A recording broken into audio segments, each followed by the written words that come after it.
Om Namo Bhagavate Sri Aurobindaya. Om Anandamayi. Om Chaitanyamayi. Om Satyamayi. Om Parame. Om Peace, Peace, Peace.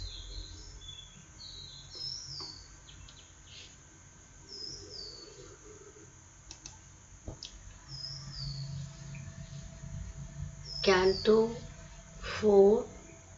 The Dream Twilight of the Earthly Real, page 4658.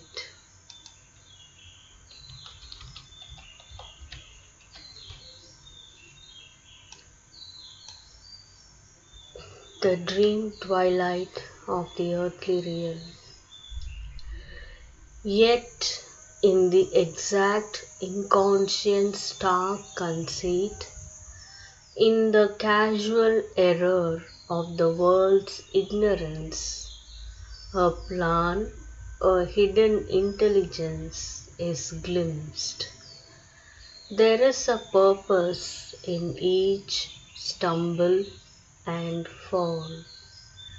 Nature's most careless lolling is a pose preparing some forward step, some deep result. Ingenuous notes plugged into a motived score. These million discords dot the harmonious theme of the evolution's huge orchestral dance. A truth supreme has forced the world to be. It has wrapped itself in matter as in a shroud of death, a shroud of ignorance.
A truth supreme has forced the world to be.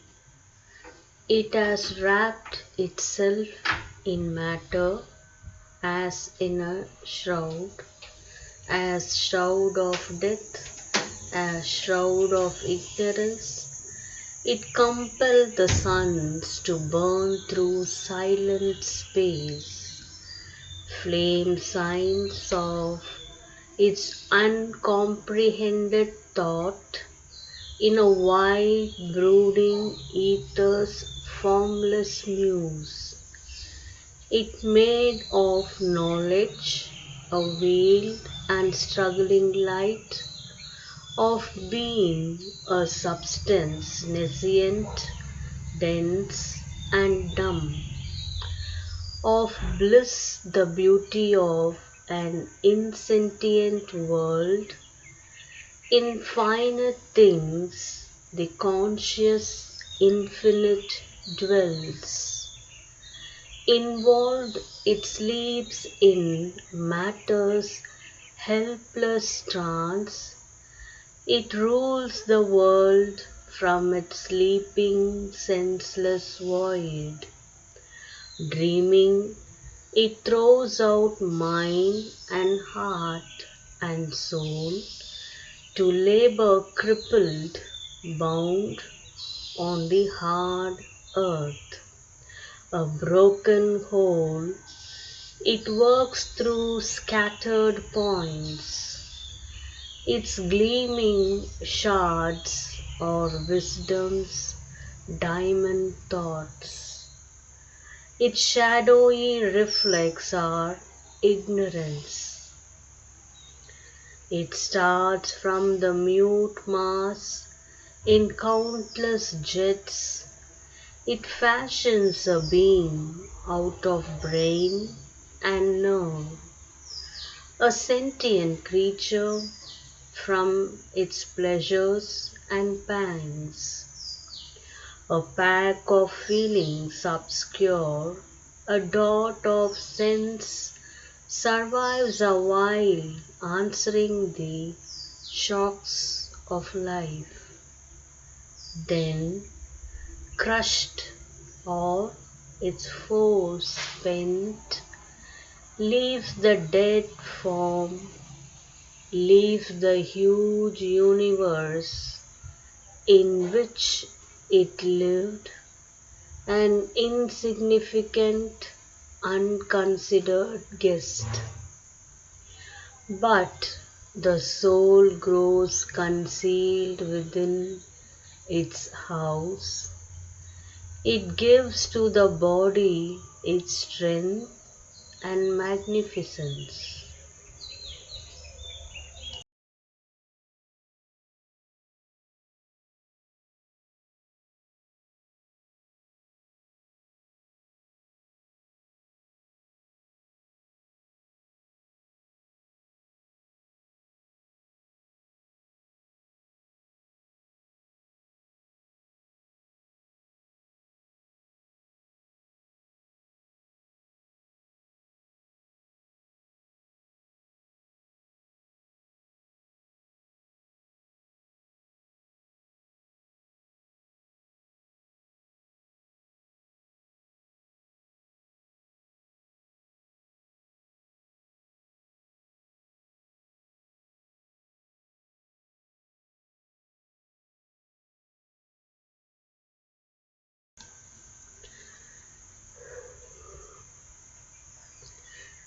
It follows aims in an ignorant, aimless world.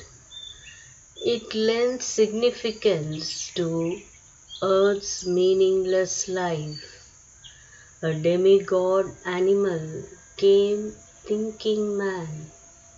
He wallows in mud, yet heavenward soars in thought.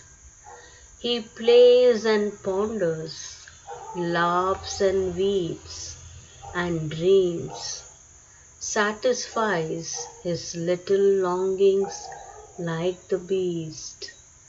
He pores upon life's book with student eyes. Out of this tangle of intellect and sense, out of the narrow scope of finite thought, at last he wakes into spiritual mind.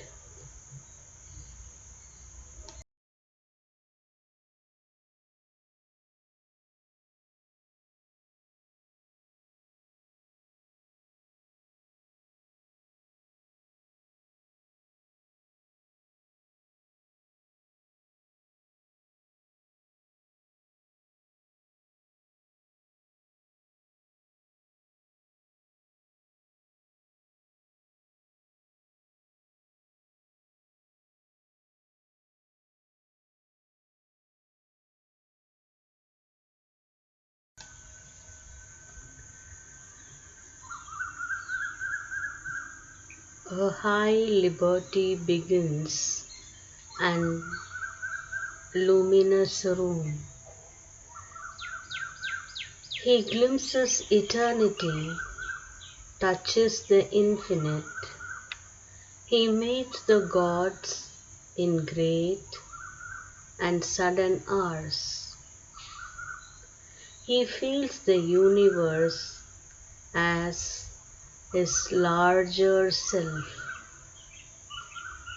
makes space and time his opportunity to join the heights and depths of being in light. In the heart's cave speaks secretly with God. But these are touches and eye moments lived, fragments of truth supreme have lit his soul, reflections of the sun in water still. A few have dared the last supreme ascent and break through borders of blinding light above and feel a breath around of mightier air, receive a vaster being's messages and bathe in its immense intuitive ray. On summit mind or radiant altitudes, exposed to the luster of infinity, outskirts and dependencies of the house of truth, upraised estates of mind and measureless.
There man can visit, but there he cannot live. A cosmic thought spreads out its vastitudes. Its smallest parts are here philosophies challenging with their detailed immensity, each figuring an omniscient scheme of things. But higher still can climb the ascending light. There are vasts of vision and eternal suns, oceans of immortal luminousness, flame hills assaulting heaven with your sparks, with your peaks. There dwelling all becomes a blaze of sight. A burning head of vision leads the mind. Thought trails behind it its long comet tail. The heart glows and illuminate and sear. the art glows and illuminate and sear, and sense is kindled into identity.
Page 660.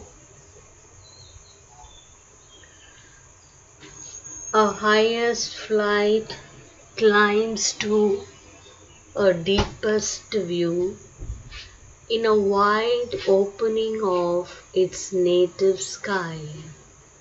Intuition's lightnings range in a bright pack, hunting all hidden truths out of their lairs.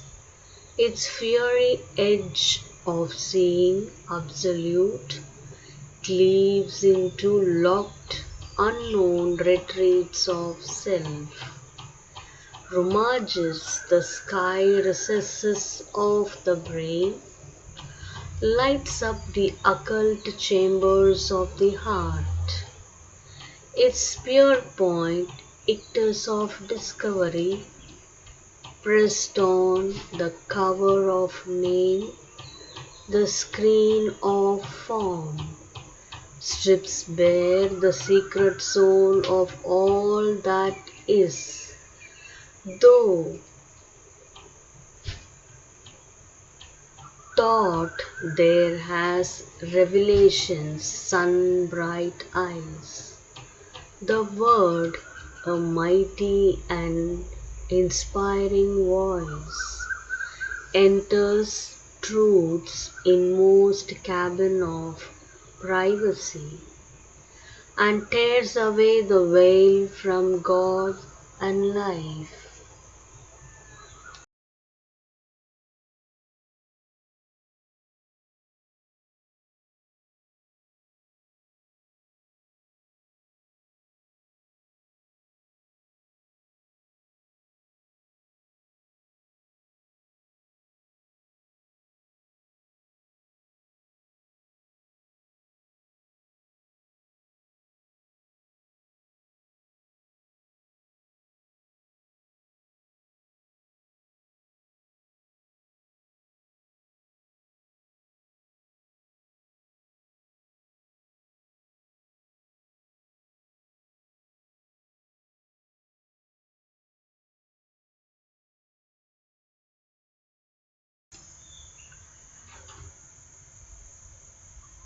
Then stretches the boundless finite's last expanse, the cosmic empire of the overmind, time's buffer state bordering eternity, too vast for the experience of man's soul. All here gathers beneath one golden sky. The powers that build the cosmos station take in its house of infinite possibility. Each god from there builds his own nature's world. Ideas are phalanxed like a group of suns, each marshalling his company of rays. Thought crowds in masses, seized by one regard. All time is one body, space a single look. There is Godhead's universal gaze, and there the boundaries of immortal mind.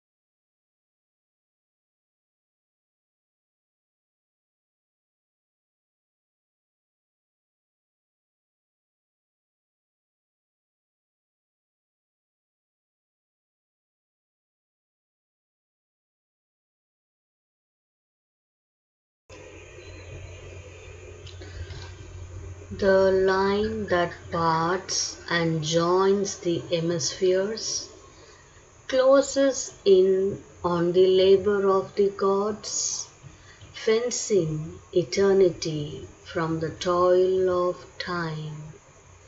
In her glorious kingdom of eternal light, all ruler ruled by none, the truth supreme, omnipotent, omniscient, and alone.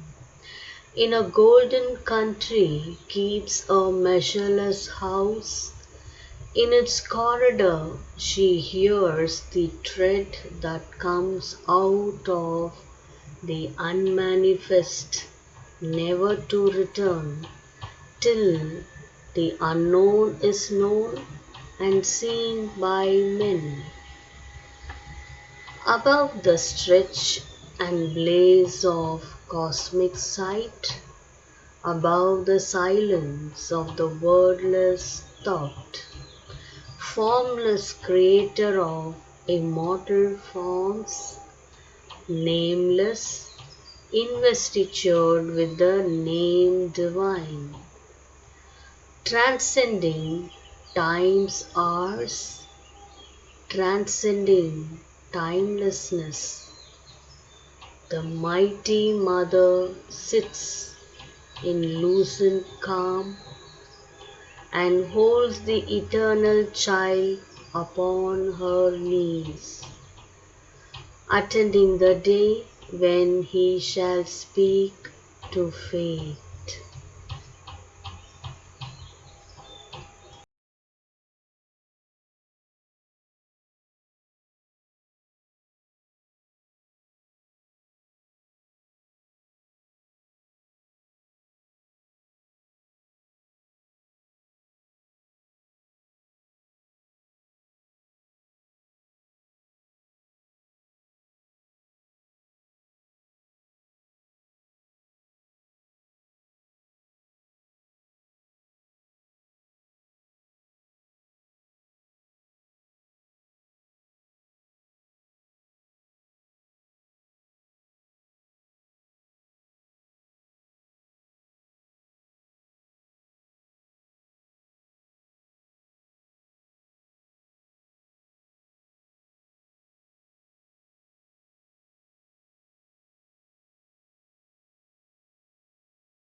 There is the image of our future's hope.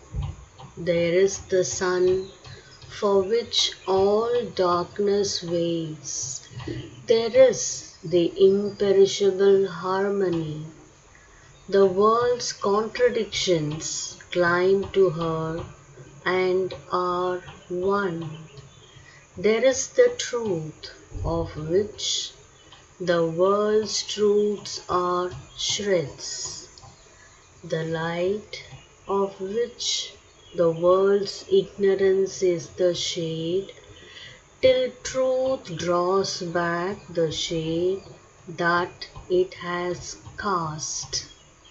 The love our hearts call down to heal all strife. The bliss for which the world's derelict sorrows yearn. Thence comes the glory sometimes seen on earth, the visits of Godhead to the human soul, the beauty and the dream on nature's face.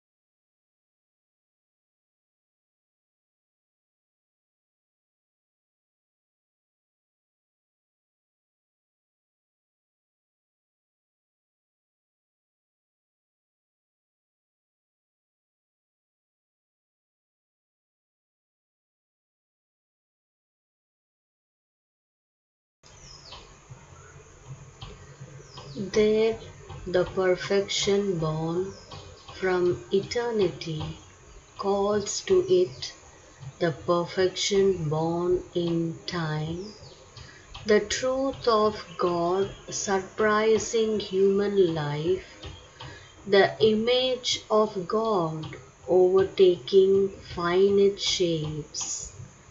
There, in a world of everlasting light, in the realms of the immortal supermind, truth, who hides here her head in mystery, her riddle deemed by reason impossible, in the stark structure of material form, unenigmaed lives, unmasked her face, and there is nature and the common law of things.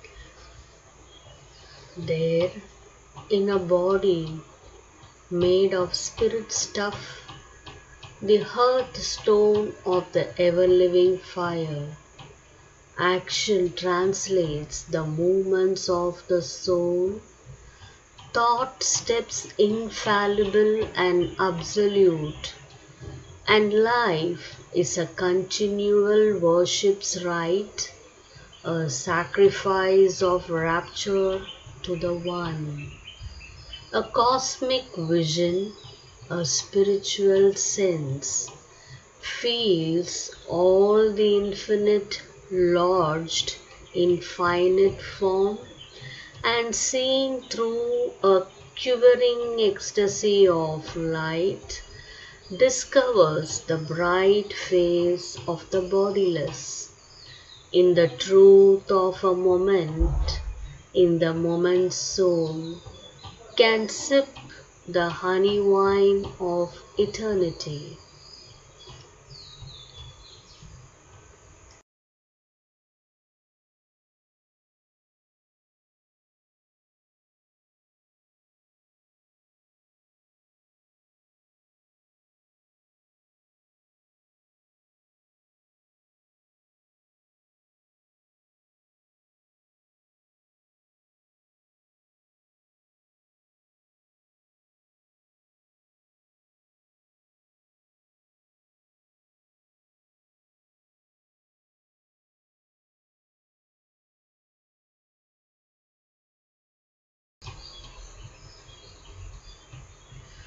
Her spirit, who is no one and innumerable, the one mystic infinite person of his world, multiplies his myriad personality.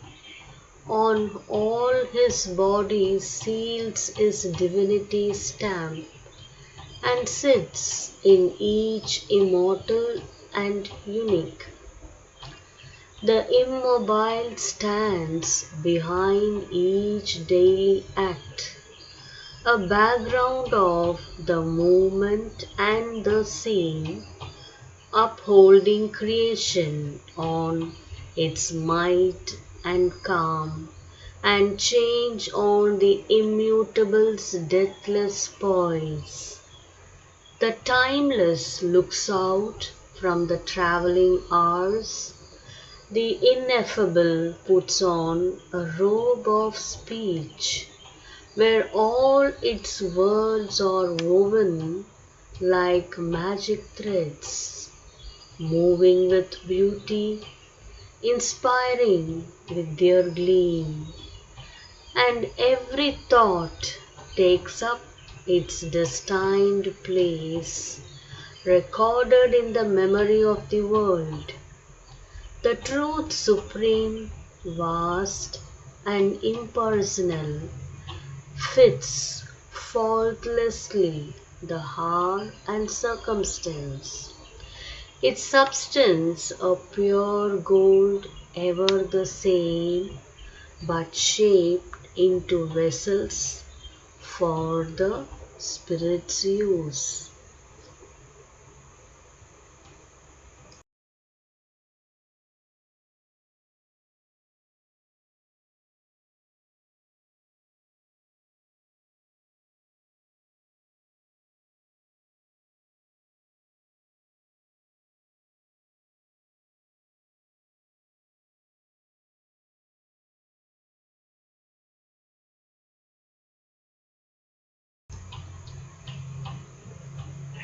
Page 663.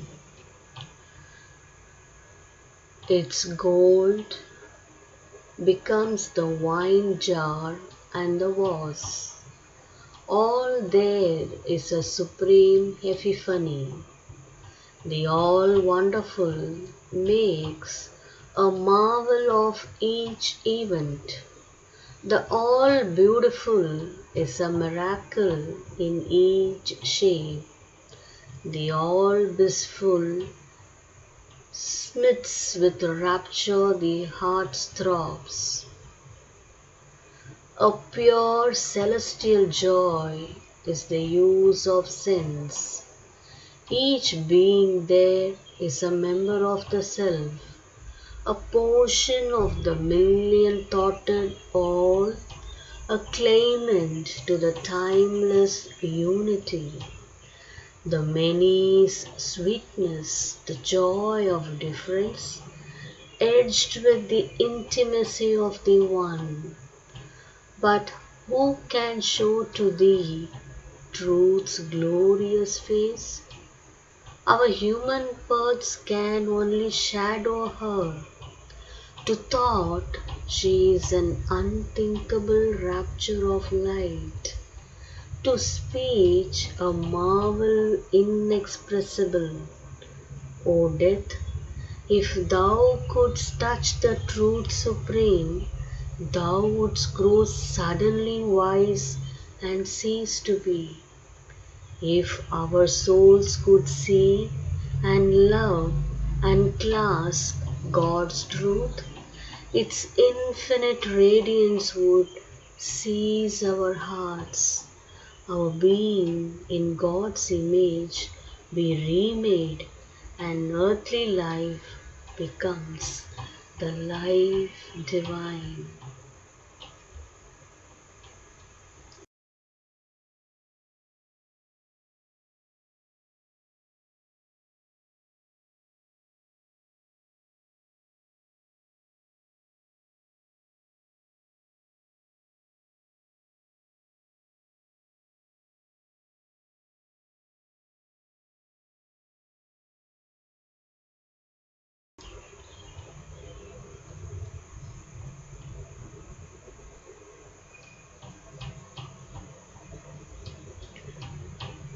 Then death the last time answered Savitri.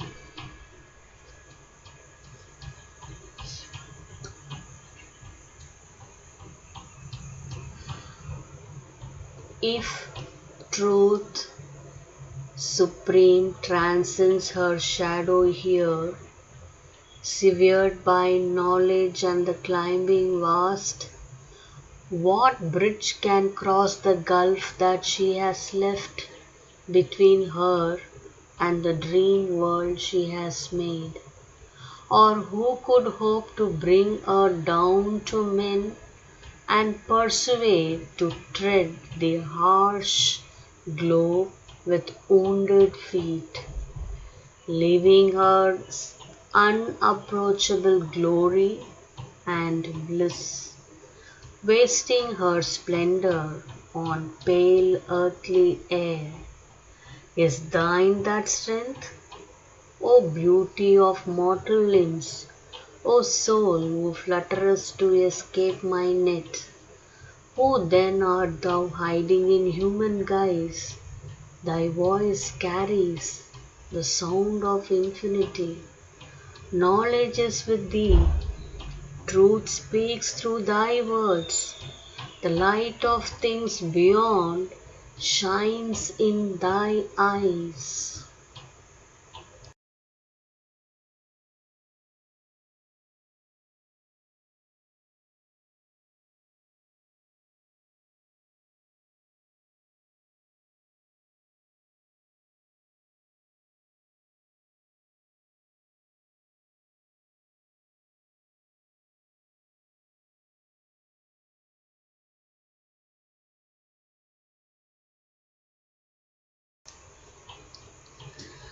But where is thy strength to conquer time and death? Hast thou God's force to build heaven's values here? For truth and knowledge are an idle gleam, if knowledge brings not power to change the world, if might comes not to give to truth a right, a blind force, not truth, has made this ignorant world. A blind force, not truth, orders the lives of men. By power, not light, the great gods rule the world. Power is the arm of God, the seal of fate. O human claimant to immortality, reveal thy power, lay bare thy spirit's force. Then will I give back to thee Satyavan? Or if the mighty mother is with thee, show me her face that I may worship her. Let deathless eyes look into the eyes of death, an imperishable force touching brute things, transform earth's death into immortal life.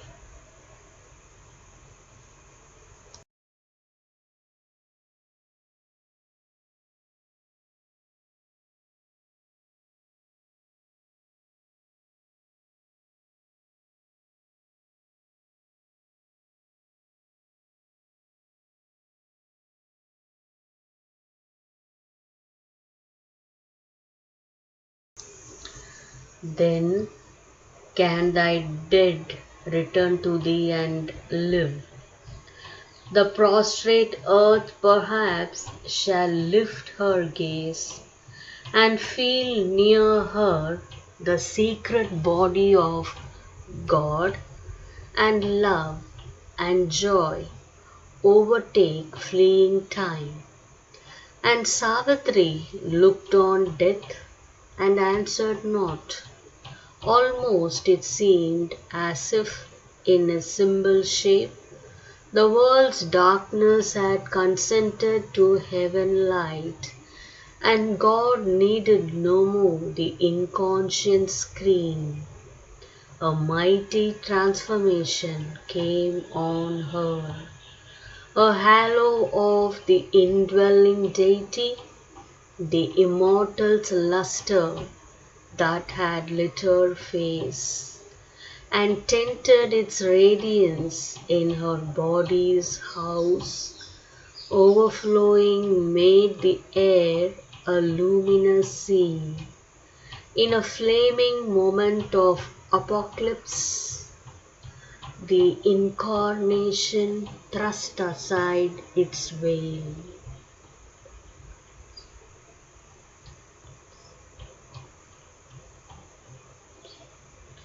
A little figure in infinity, yet stood and seemed the Eternal's very house, as if the world's center was her very soul, and all wide space was but its outer robe.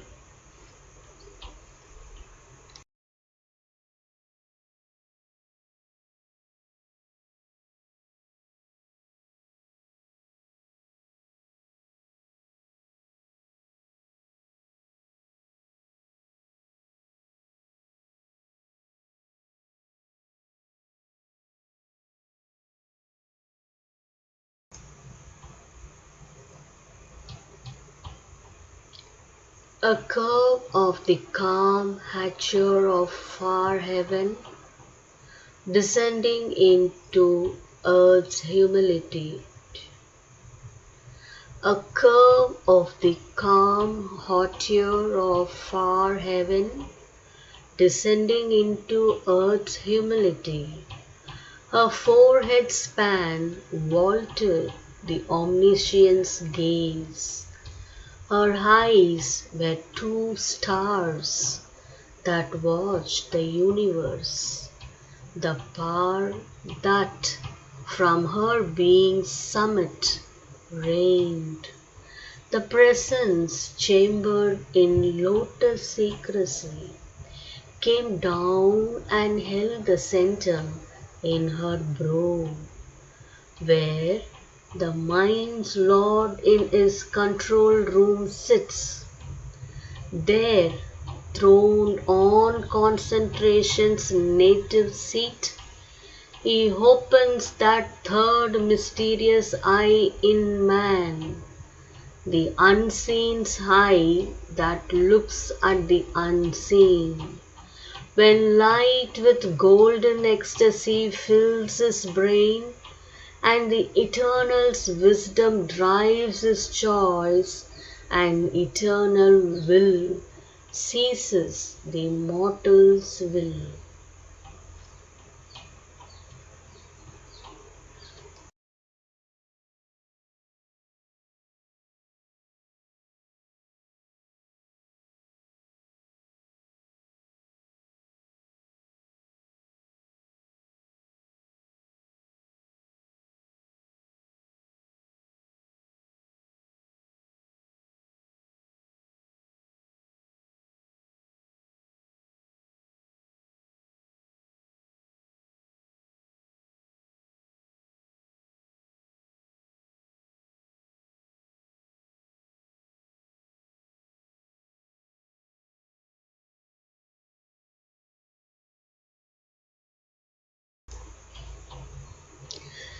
It stirred in the lotus of her throat of song, and in her speech throbbed the immortal word. Her life sounded with the steps of the world soul, moving in harmony with the cosmic thought as glides God's Son into the mystic cave, where hides his light from the pursuing gods. It glided into the lotus of her heart and worked in it the force that alters fate. It poured into her navel's lotus depth, lodged in the little life nature's narrow home. On the body's longings grew heaven rapture's flower, and made desire a pure celestial flame, broken into the cave where coiled world energy sleeps, and smote the thousand-hooded serpent force that blazing towered and clasped the world's self above. Joined matter's dumbness to the spirit's hush, and filled earth's acts with the spirit's silent power. Thus changed, she waited for the word to speak. Eternity looked into the eyes of death, and darkness saw God's living reality. Then a voice was heard that seemed the stillness self, or the low, calm utterance of infinity, when it speaks to the silence in the heart of sleep.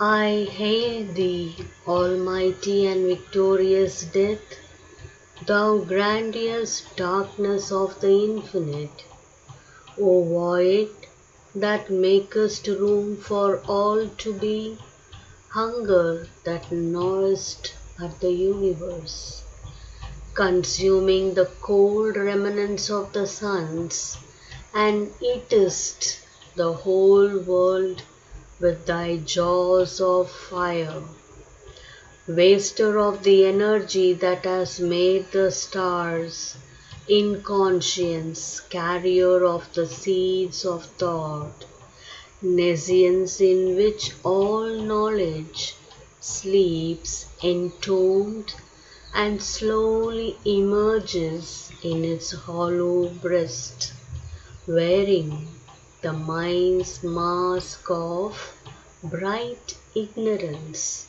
Thou art my shadow and my instrument.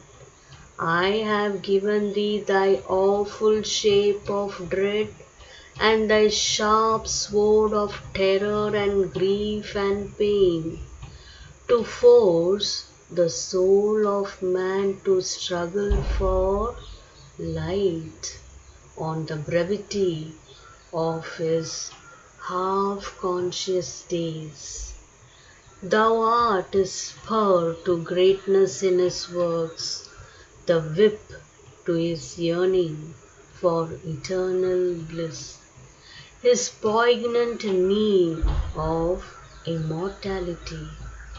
Live, death, a while, be still, my instrument.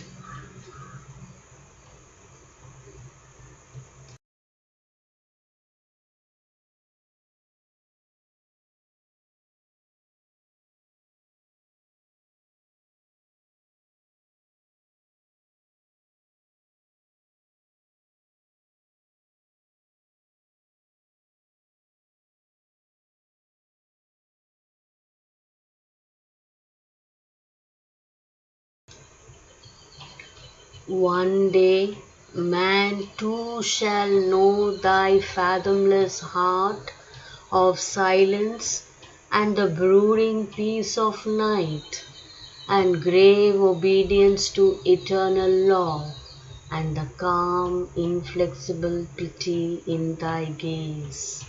But now, O timeless mightiness, stand aside and leave the path of my incarnate force. Relieve the radiant God from thy black mask. Release the soul of the world called Satyavan, freed from thy clutch of pain and ignorance, that he may stand master of life and fate, man's representative in the house of God, the mate of wisdom and the spouse of light, the eternal bridegroom of the eternal bride. She spoke. Death, unconvinced, resisted still.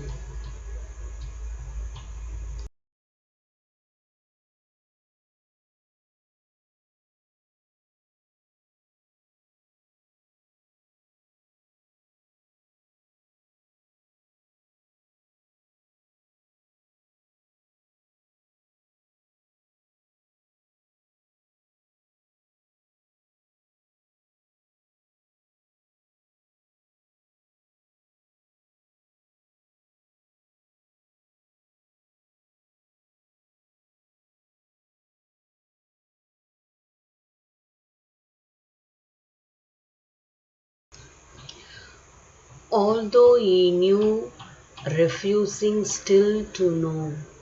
Although he saw, refusing still to see.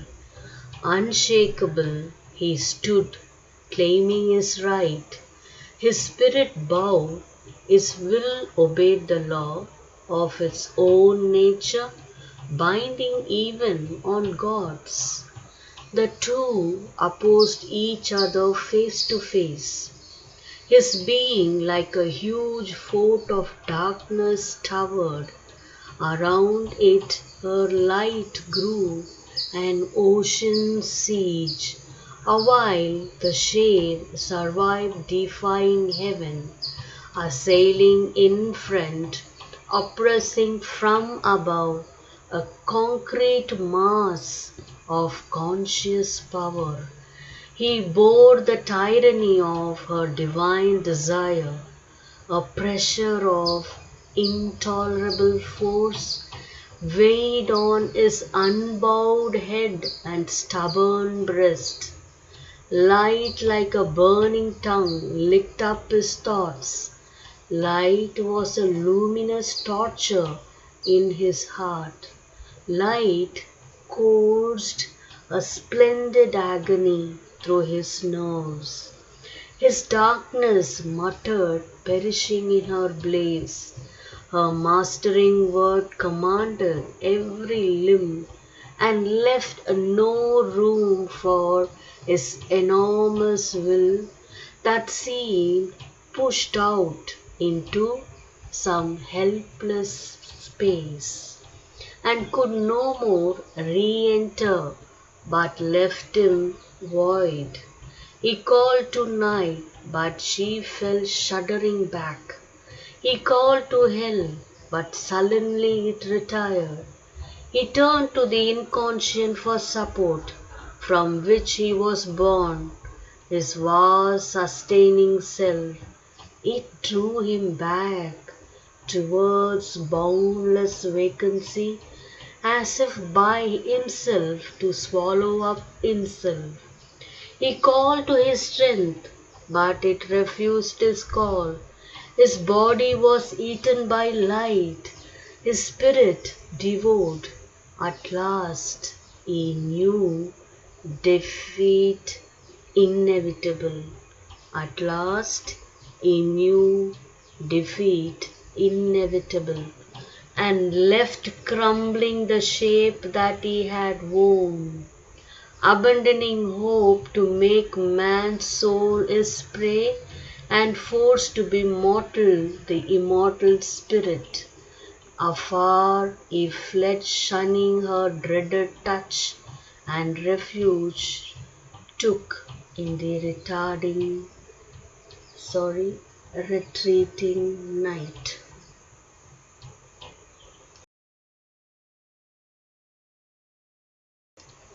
In the dream twilight of that symbol world, the dire universal shadow disappeared, vanishing into the void from which it came, as if deprived of its original cause.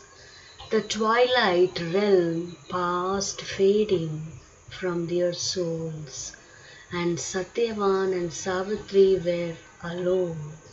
But neither stirred. Between those figures rose a mute, invisible, and translucent wall. In the long, blank moment's pause, nothing could move. All waited on the unknown, inscrutable will. End of Canto 4.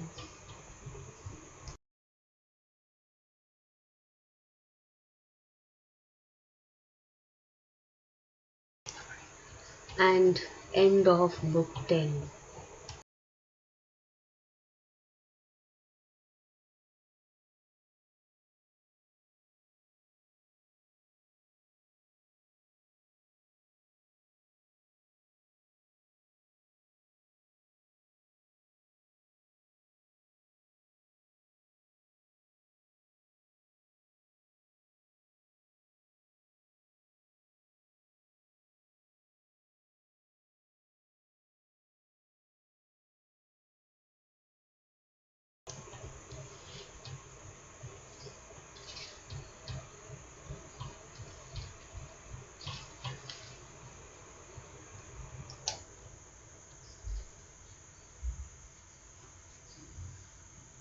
Glory of Glories, Hymns of Sri Kapali Shastriya, Recitation Sri M.P. Pandit. Glory to Sri Aurobindo. Salutation to the presence, to that treasure of light salutation. Salutation to the Deva, the life of our life. Salutation to the Guru. In those steadfast at thy lotus feet, thou hast deposited thy glory, thou sublime strength that bears the vast name Aurobindo. Thy glance initiates, thy thought protects, thy Shakti, the Mother's grace, instructs a marvel. On the earth plane to witness thy emblem, the aureate splendor, thou didst keep on thy body of earth, in the body of light thou liveth, tending us all around, enveloping the earth thou lookest. Thou art the dispenser, the builder of the fulgent road, reaching to the divine fulfillment. Such art thou, we bow to thee, the ancient man. Guide us until thy work is accomplished, guide us for the firm establishment of the divine's empire, reign supreme on earth. We bow to thee, O King, we bow and bow to thee in fulfillment. Sampanti Saptakam. Glory to the Mother. She who from the King of all creation takes and forms countless portions and knows the process, whose thought is wakeful in the mobile and the immobile, who is the primal force, Shakti, holding the three worlds in her gaze. She here as a separate soul shines Mother Meera. The splendor that gave birth to the sons of heaven accepted the human body to give succor to the sons of earth and end the lot of miseries by the glances cool and ever cool with smile of glow for mate. She drives out distress and chases gloom, resplendent in glory, the Mother Mira. For the increase and growth of happy births, she upholds youth's nature and law forever. For the worship of those who are yoked to the divine, suitable form she wears. For the practice and success of those who seek to learn the new physic sculpture, she keeps aloft the new knowledge at play, resplendent in glory, the Mother Mira, Matri Mahima.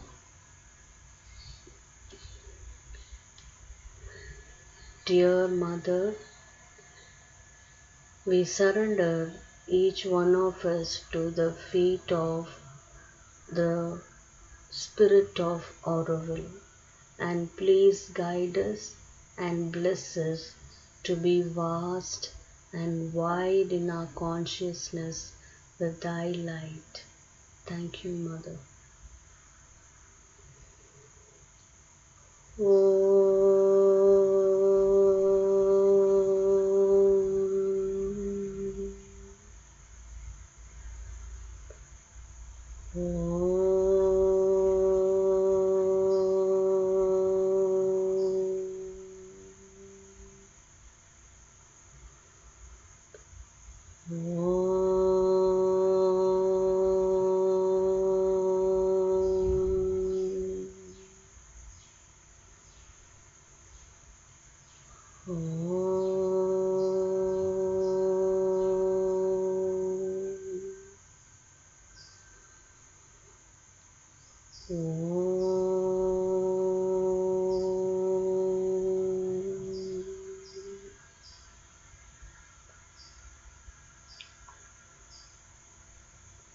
Thanks for being with me.